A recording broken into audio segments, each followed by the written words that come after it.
നമസ്കാരം.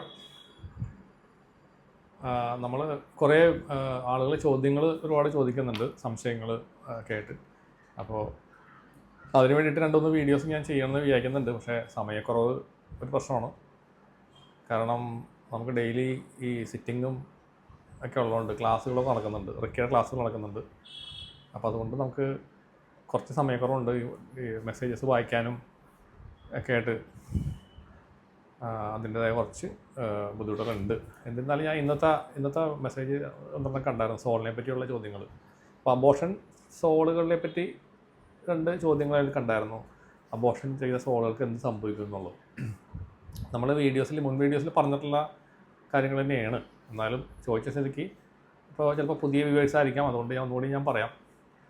ഇപ്പം നമ്മൾ ഈ അബോർഷൻ ചെയ്യുന്നത് ഇപ്പോൾ പല രീതിയിലായിരിക്കും. ഇപ്പോൾ നമുക്ക് ഒരു കുട്ടി ജനിക്കുന്നു, ആ കുട്ടിക്ക് ഒരു വയസ്സാകുമ്പോഴേക്കും വീണ്ടും പ്രഗ്നൻ്റ് ആയെന്ന് വിചാരിക്കും. അപ്പോൾ സ്വാഭാവികമായിട്ടും നമ്മളെന്ത് വിചാരിക്കുന്നു, 1 വയസ്സ് പ്രായമുള്ള ഒരു കുട്ടീനെ നോക്കാനുള്ള ബുദ്ധിമുട്ട് അല്ലേ.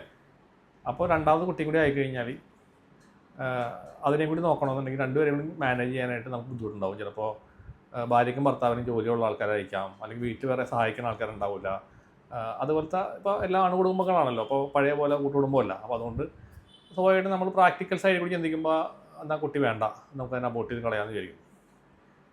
അപ്പോൾ അങ്ങനെ നമ്മൾ ചെയ്യുമ്പോൾ ചിലപ്പോൾ ഭാര്യയുടെ തീരുമാനമായിരിക്കാം, ഭർത്താവിൻ്റെ തീരുമാനമായിരിക്കാം, കൂട്ടായ തീരുമാനമായിരിക്കാം. അങ്ങനെ നമ്മൾ പോയിട്ട് അബോർഷൻ ചെയ്യുന്നു അല്ലേ. അബോർഷൻ ചെയ്ത് കഴിയുമ്പോൾ ഒന്നാലോചിക്കുക, ഈ ലോകത്തേക്ക് ജന്മം എടുക്കാൻ വേണ്ടി വരുന്ന ഒരു ആത്മാവ്, ഒരു സോള് ഒരു അമ്മയുടെ വയറ്റിൽ വന്ന് ജന്മം എടുക്കുന്നു. അങ്ങോട്ടേക്ക് എൻട്രി കിട്ടിക്കഴിഞ്ഞാൽ അതിന് ഒരുപാട് സോൾ പ്ലാൻ ഉണ്ടാവും. അല്ലെങ്കിൽ ആ സോൾ വന്ന് ജനിച്ച് എങ്ങനെ ജീവിക്കണം, എങ്ങനെയൊക്കെ എന്തൊക്കെ ചെയ്യണം എന്നുള്ളൊരു പ്ലാനിലാണത് വരുന്നത്. അതിനെയാണ് നമ്മൾ എന്താ പറയുക, കൊല്ലുന്നത്. ആ ഒരു കൊലപാതക കുറ്റം തന്നെയാണ് ശരിക്കും പറഞ്ഞു കഴിഞ്ഞാൽ, പച്ചയായിട്ട് പറഞ്ഞു കഴിഞ്ഞാൽ കൊലപാതകം തന്നെയാണ്. അപ്പോൾ അത് ആ ഒരു സോള് ലൈറ്റിലേക്ക് പോകത്തില്ല, തിരിച്ച് അതിന് മോക്ഷത്തിലേക്ക് പോകണമെന്നുണ്ടെങ്കിൽ ആ ലൈഫ് സൈക്കിൾ പൂർത്തീകരിച്ച് അത് സ്വാഭാവികമായിട്ട് അത് നിശ്ചയിച്ചേക്കുന്ന സമയത്ത് മരണപ്പെടണം. സ്വാഭാവിക മരണം അത് നമുക്ക് എല്ലാവർക്കും ഉണ്ടല്ലോ. അപ്പോൾ നമ്മളിപ്പോൾ ഒരു വയസ്സാകുമ്പോൾ നമുക്ക് മരിക്കാൻ സമയം വെച്ചിട്ടുണ്ട്. ആ സമയത്ത് നമ്മൾ സ്വാഭാവികമായിട്ട് മരിച്ചു കഴിഞ്ഞാൽ നമ്മൾ ലൈറ്റിലേക്ക് പോകും, നമ്മൾ മോക്ഷത്തിലേക്ക് പോകും. പക്ഷേ അല്ലാതെ മരിച്ചു കഴിഞ്ഞാൽ പിന്നെ അന്ധകാരത്തിലേക്കാണ് നമ്മൾ പോവുക. നമ്മൾ ആ അങ്ങോട്ടേക്ക് തിരിച്ച് അങ്ങോട്ടേക്ക് നമുക്ക് പോകാൻ പറ്റില്ല, അതിനുള്ള കഴിവ് നമുക്ക് ഉണ്ടാവില്ല. അപ്പോൾ അങ്ങനെ വന്നു കഴിയുമ്പോൾ ഈ സോൾ എങ്ങും പോകുന്നില്ല, അത് നമ്മളുടെ വീടുമായിട്ട് തന്നെ അറ്റാച്ച് ചെയ്യണം. നമ്മുടെ ഇപ്പോൾ അബോർഷൻ ചെയ്യുന്ന ആ ഒരു സ്ത്രീയുടെ മേത്ത് തന്നെ ആവണമെന്ന് നിർബന്ധമൊന്നുമില്ല. ചിലപ്പോൾ ഈ ഭർത്താവിൻ്റെ മേത്ത് കയറാം, അല്ലെങ്കിൽ മൂത്ത കുഞ്ഞുണ്ടെങ്കിൽ ആ കുഞ്ഞിൻ്റെ മേത്ത് കയറാം, അല്ലെങ്കിൽ വേറെ കുഞ്ഞുങ്ങളുണ്ടെങ്കിൽ അവരുടെ മേത്ത് കയറാം. ഡിവൈഡ് ചെയ്ത് എല്ലാവരുടെ മേത്ത് കയറി ഈ സാധനം. അപ്പോൾ ഇതിനെപ്പറ്റി ഞാൻ ഒരുപാട് വീഡിയോസ് ചെയ്തിട്ടുണ്ട് നേരത്തെ. അപ്പോൾ പഴയ വീഡിയോസ് കാണാത്തവർക്ക് വേണ്ടിയിട്ടാണ് ഞാൻ വീണ്ടും പറയുന്നത് കേട്ടോ. അപ്പോൾ നിങ്ങൾ വിചാരിക്കും ഇത് ഞാൻ വീണ്ടും തന്നെ പറഞ്ഞുകൊണ്ടിരിക്കുകയാണ്. അങ്ങനൊരു ചോദ്യം ചോദിച്ചുകൊണ്ട് മാത്രം പറയുന്നതാണ്. അപ്പോൾ അങ്ങനെ നമ്മൾ മുന്നോട്ട് പോകുമ്പോൾ ആദ്യമൊന്നും വലിയ കുഴപ്പമുണ്ടാവില്ല. കുറേ കഴിയുമ്പോൾ ഈ സോൾ പയ്യെ അതിൻ്റെ വർക്ക് തുടങ്ങും. കാരണം പ്രതികാരദാഹിയാണ്, നമ്മൾ അതിനെ കൊന്നേക്കല്ലേ, അതിൻ്റെ ആഗ്രഹങ്ങളെ തല്ലിക്കെടുത്തി അതിനെ കൊന്നേക്കണല്ലേ. അപ്പോൾ അതിന് പ്രതികാരദാഹമായിട്ടുള്ള രീതിയിലായിരിക്കും അത് പ്രവർത്തിക്കാം. മിക്കവാറും കുട്ടികളെയാണ് ബാധിക്കുക കൂടുതലും. കുട്ടികളെ മേത്ത് പിടിച്ച് കഴിയുമ്പോൾ ഞാൻ ഈ അടുത്ത് തന്നെ ഈ കഴിഞ്ഞ 2 ആഴ്ചക്കുള്ളിൽ തന്നെ എനിക്ക് തോന്നുന്നൊരു 10 കുട്ടികളുടെ മേത്ത് ഞാൻ സോളിനെ മാറ്റി കൊടുത്തിട്ടുണ്ട്. ആ കുട്ടികളെല്ലാം ഭയങ്കര ആക്റ്റീവായി, ഭയങ്കര ഹാപ്പിയാണ് അവരുടെ പാരൻസ്. ഇപ്പോഴും നമ്മൾ വർക്ക് ചെയ്തുകൊണ്ടിരിക്കുന്നു. ഇപ്പോഴും നമ്മുടെ കയ്യിൽ പെൻഡിങ് ഒരു 4-5 കേസ് ചെയ്യാനുള്ളുണ്ട്. പക്ഷേ പെട്ടെന്ന് ചെയ്യാൻ പറ്റില്ല. ഇത് നമ്മൾ ഒരു ദിവസത്തിൽ ഒരെണ്ണമാണ് ചെയ്യുന്നത്, ഇപ്പോൾ 2 എണ്ണം ചെയ്യുന്നുണ്ട്. അത്രയധികം ആൾക്കാർ വരുന്നുണ്ട് നമ്മുടെ അടുത്ത്. അത്രയധികം ആളുകൾ അബോർഷൻ ചെയ്ത ആൾക്കാർ നമ്മുടെ സമൂഹത്തിൽ ഉണ്ടെന്നുള്ളതാണ്. എന്നെക്കൊണ്ട് പറ്റുന്ന മാക്സിമം സഹായങ്ങൾ ഞാൻ ചെയ്യുന്നുണ്ട്, സ്പീഡപ്പാക്കി ചെയ്തു കൊടുക്കുന്നുണ്ട്.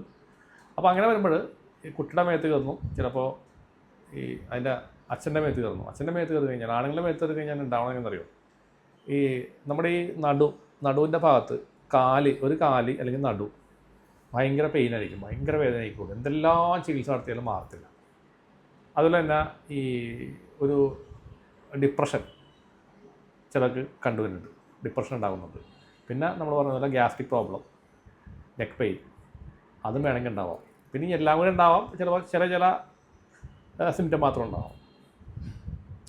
ഇത് കുട്ടികളുടെ മേത്ത് കയറി കഴിഞ്ഞാൽ, കുട്ടികൾക്ക് വന്നു വെച്ച് കഴിഞ്ഞാൽ ഇതുപോലെ പഠിക്കാനായിട്ട് മൗഢ്യത, തർക്കുത്തരം പറയുക, പാരൻസിനെ ചീത്ത വിളിക്കുക, അല്ലെങ്കിൽ നമ്മളെ ഈ സ്പിരിച്വലായിട്ടുള്ള ആൾക്കാരാണെന്ന് വയ്ക്കുക. അപ്പോൾ അമ്പലത്തിലൊക്കെ പോകാൻ സമ്മതിക്കില്ല, അമ്പലത്തിൽ വരാൻ നിർബന്ധിച്ച് ഞാൻ വരത്തില്ല, നമ്മളെ പോകാൻ സമ്മതിക്കില്ല, പാരൻസിനോട് പറയും ഇതൊക്കെ ചുമ്മാതാണ് അങ്ങനെയെന്നൊക്കെ പറഞ്ഞ് നമ്മളിങ്ങനെ ഹർട്ട് ചെയ്തുകൊണ്ടിരിക്കും.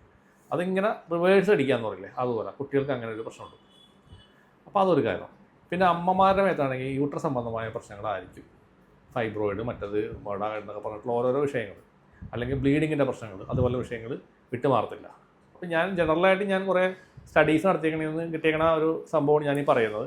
അല്ലാതെയും നിങ്ങൾക്ക് വേറെ എക്സ്പീരിയൻസുകൾ ഉണ്ടാവാം. പക്ഷേ ഇതൊരു ജനറലായിട്ട് ഞാൻ കുറേ കാലങ്ങൾ സ്റ്റഡി നടത്തിയിട്ടാണ് ഞാൻ ഇതിനെപ്പറ്റി സംസാരിക്കുന്നത് കേട്ടോ. ഇത് ഞാനൊന്നും പഠിച്ചതൊന്നുമല്ല, എൻ്റെ പ്രാക്ടിക്കൽ നോളജാണ്. ഞാനിത് ഒരുപാട് കേസുകളിൽ കണ്ടേക്കണതിൻ്റെ പേരിലാണിത് വളരെ ക്ലിയറായിട്ട് ഇത്രയും ഞാൻ പറയുന്നത്. നമ്മളിത് സോൾ റിലീസ് ചെയ്ത് അതിനെ പറഞ്ഞയച്ചു കഴിഞ്ഞാൽ, അപ്പോൾ അതിനകത്ത് ചോദ്യം ഉണ്ടായിരുന്നു, സോള് എങ്ങനെയാണ് അതിനെ ചെയ്യുന്നതെന്നോ. അപ്പോൾ ഞാൻ നേരത്തെ പറഞ്ഞ പോലെ ഈ സോള് അങ്ങനെ അബോർഷൻ ചെയ്ത് കഴിഞ്ഞാൽ ഒരു 300-400 വർഷമാണ് ഈ എർത്ത് പ്ലെയിനിൽ ജീവിക്കാം. അപ്പോൾ നിങ്ങൾ ആലോചിച്ച് നോക്കുക, അപ്പോൾ നമ്മൾക്കിപ്പോൾ എത്ര വയസ്സിൻ്റെ ആയുസുണ്ട്, നമുക്കൊരു 80 തൊട്ട് 80 ഉണ്ടെങ്കിലും നമ്മുടെ അടുത്ത തലമുറക്ക് 80, 160, പിന്നെ അടുത്ത തലമുറ എത്രയായി 240. അപ്പോൾ 3-4 തലമുറ വരെ വേണമെങ്കിൽ നിൽക്കാം.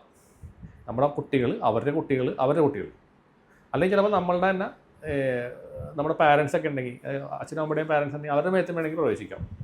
ഒന്നും പറയാൻ പറ്റില്ല. ഇതൊക്കെ ആ സോള് എങ്ങനെയൊക്കെയാണ് ചെയ്യുക, അല്ലെങ്കിൽ ആരൊക്കെ മേത്ത് പ്രവേശിക്കാൻ പറ്റുമോ, നമ്മളുടെ ഭയം വരുമ്പോഴാണ് കയറുക. ഞാൻ വീഡിയോയിൽ പറഞ്ഞിട്ടുണ്ട്, ഭയം വരുമ്പോഴാണ്, ഭയമോ അങ്ങനെയുള്ള വിഷയങ്ങൾ വരുമ്പോൾ ഇവർ എൻട്രി ചെയ്യും. അങ്ങനെ എൻട്രി ചെയ്യണ സോള് അവരുടെ ശരീരത്തിൽ, എല്ലാവരുടെ ശരീരത്തിൽ നിന്ന് അത് ഡെവലപ്പാവുക. നമുക്ക് എല്ലാവർക്കും ശാരീരിക ബുദ്ധിമുട്ടുകളും മാനസിക ബുദ്ധിമുട്ടുകളൊക്കെ ഉണ്ടാവുകയും ചെയ്യും. അപ്പോൾ ഇത് നമ്മുടെ ഇങ്ങനെയുള്ള ആളുകൾ ഉണ്ടെങ്കിൽ, നിങ്ങൾ ചെയ്തിട്ടുണ്ടെങ്കിൽ അത് എത്രയും വേഗത്തിൽ എടുത്ത് കളയാനായിട്ട് നോക്കണം. കാരണം ഇത് നിങ്ങളുടെ കുട്ടികളെയും അവരുടെ കുട്ടികളെയും ബാധിക്കാം.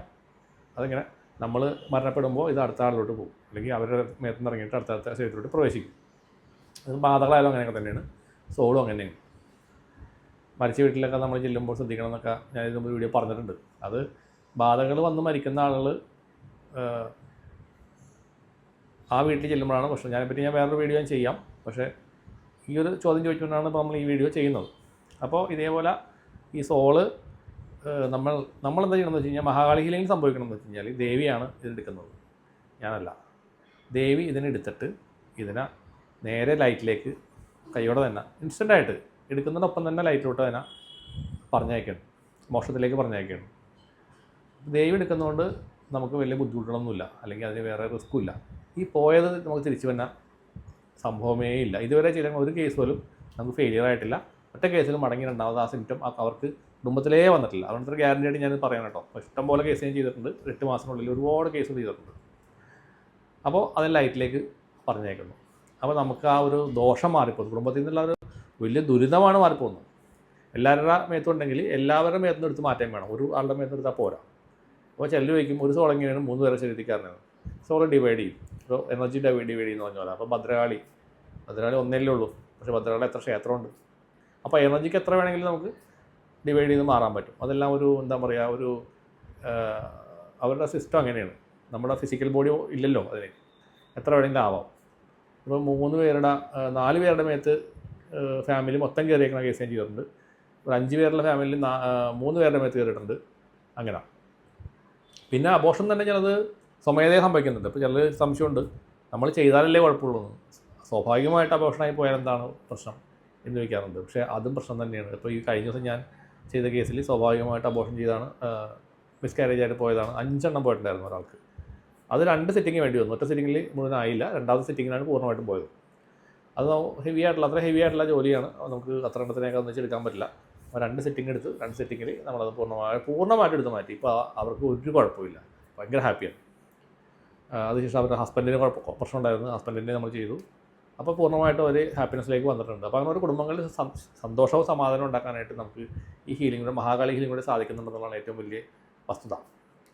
അപ്പോൾ ഇതേപോലെ സംശയങ്ങൾ നിങ്ങൾ നമ്മുടെ വീഡിയോ ചെയ്യുമ്പോൾ ന്യായമായിട്ടുള്ള സംശയങ്ങൾ നിങ്ങൾക്ക് ചോദിക്കാം. കാരണം സംശയങ്ങൾ ചോദിക്കുമ്പോഴാണ് നമുക്ക് ഉത്തരം പറയാൻ പറ്റുള്ളൂ. നിങ്ങൾക്ക് പല പല സംശയങ്ങളുണ്ടാവും, അത് ചോദിക്കാം. അപ്പോൾ ചെറിയ ചോദ്യങ്ങളാണെങ്കിലും വലിയ ചോദ്യങ്ങളാണെങ്കിലും എന്നെ കൂടെ അറിയണത് എനിക്കറിയാവുന്നത് ഞാൻ പറഞ്ഞുതരാം. അപ്പോൾ വീഡിയോ ആയിട്ട് ഞാൻ ചെയ്യാം. കാരണം അതിനകത്ത് കയറി മെസ്സേജ് ഇടാണെങ്കിൽ കുറച്ച് പ്രയാസമാണ്. അതുകൊണ്ട് ഇങ്ങനെ നമുക്ക് ലൈവായിട്ട് ഇരുന്ന് പറയുമ്പോൾ നിങ്ങൾക്ക് കാര്യങ്ങൾ കൂടുതൽ മനസ്സിലാക്കാൻ സാധിക്കും. അപ്പോൾ നിങ്ങൾ വീഡിയോസ് കാണുന്നവർ അങ്ങനെ കമൻറ്റുകൾ സംശയം ഉണ്ടെങ്കിൽ ചോദിക്കാം. അപ്പോൾ അല്ലെങ്കിൽ പേഴ്സണലായിട്ട് എനിക്ക് വാട്സാപ്പിൽ മെസ്സേജ് ചെയ്താം കേട്ടോ. അപ്പോൾ നിങ്ങൾക്ക് എന്തായാലും ചോദിച്ച 2 ചോദ്യങ്ങളായിരുന്നു. അപ്പോൾ 2 ചോദ്യങ്ങൾക്ക് ഞാനൊരു ന്യായമായ മറുപടി തന്നു എന്ന് ഞാൻ വിചാരിക്കുന്നു. സോൾ റിലീസ് ചെയ്യുമ്പോൾ ഇതേപോലെ മിക്കവർക്കും നമ്മൾ ചെയ്തേക്കണതിൽ ഒരു 90% ആൾക്കാർക്കും ചെയ്യണ സമയത്ത് തന്നെ ആ ഒരു എക്സ്പീരിയൻസ് എന്ന് വെച്ചാൽ സോൾ ഇറങ്ങി പോകണത് നമ്മളിങ്ങനെ ബനിയനിങ്ങനെ ഊരി കളയണ പോലെ ഊരി പറിച്ചെടുക്കണ പോലത്തെ ഒരു ഫീലിംഗാണ്. എന്തോ സാധനം ബോഡിയിൽ നിന്ന് ഇറങ്ങി പോകുന്നതായിട്ട് കണ്ടവർ മിക്കവാറും ആൾക്കാർ ഇത് എക്സ്പീരിയൻസ് ചെയ്തിട്ടുണ്ട്. അതിന് ശേഷം അവർക്ക് ഹാപ്പിനെസ്, അവരുടെ ഫേസൊക്കെ ഇങ്ങനെ ഒരു പിങ്ക് കളർ, ഒരു ബ്ലഡ് സർക്കുലേഷൻ പ്രോപ്പർ ആവുന്നു. അങ്ങനെ ഒരുപാട് മാറ്റങ്ങൾ നമുക്ക് ലൈവായിട്ടിരുന്ന് നമുക്ക് കാണാൻ സാധിക്കാറുണ്ട്, അവർ പറയാറുണ്ട്. അപ്പോൾ നിങ്ങൾക്ക് താല്പര്യമുള്ളവർക്ക് വരാം. ഇത് ഇങ്ങനെയുള്ള സംഭവം നിങ്ങൾ ചെയ്തിട്ടുണ്ടെങ്കിൽ ഇത്രയും വേഗത്തിൽ നിങ്ങൾ എടുത്ത് മാറ്റണം. നിങ്ങൾക്ക് എൻ്റെ അടുത്ത് തന്നെ വന്നൊന്നുമില്ല, അറിയാവുന്ന ആളുടെ അടുത്ത് പോയിട്ട് നിങ്ങൾക്ക് ചെയ്ത് മാറ്റിയാലും മതി. പക്ഷേ നിങ്ങളുടെ കുടുംബത്തിൽ സമാധാനം ഉണ്ടാവും, സന്തോഷം ഉണ്ടാവും, അതെനിക്ക് യാതൊരു സംശയമില്ല. അപ്പോൾ ചോദ്യങ്ങളുടെ മറുപടി ഏതാണ്ട് 2 ചോദ്യങ്ങളും ചോദിച്ചതിന് ഞാൻ മറുപടി പറഞ്ഞു എന്ന് ഞാൻ വിചാരിക്കുന്നു. അപ്പോൾ വേറെ ഇതുള്ള സംശയങ്ങളുണ്ടെങ്കിൽ വേറെ വീഡിയോ ആയിട്ട് ഞാൻ വരുന്നതായിരിക്കും. നന്ദി, നമസ്കാരം.